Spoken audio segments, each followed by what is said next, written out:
მოკლედ, როგორ კეთდება საკურა ხელოვნურად?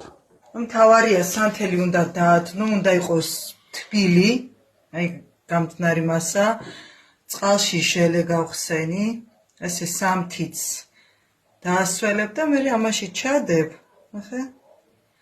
აი და უნდა აი კიდე ზედვე გამომივიდა. ხე ზედვე. ზედვია მაგრებ. და აი ტოცე და მაგრდება ხო ზე? ხო, აი ესე უნდა ხო, რა მაგარია. რო გაცივდება, უფრო ლამაზი იქნება. უნდა დაამუღამ.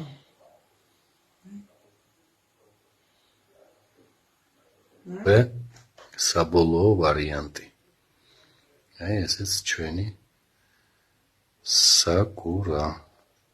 ნახეთ რა ლამაზია.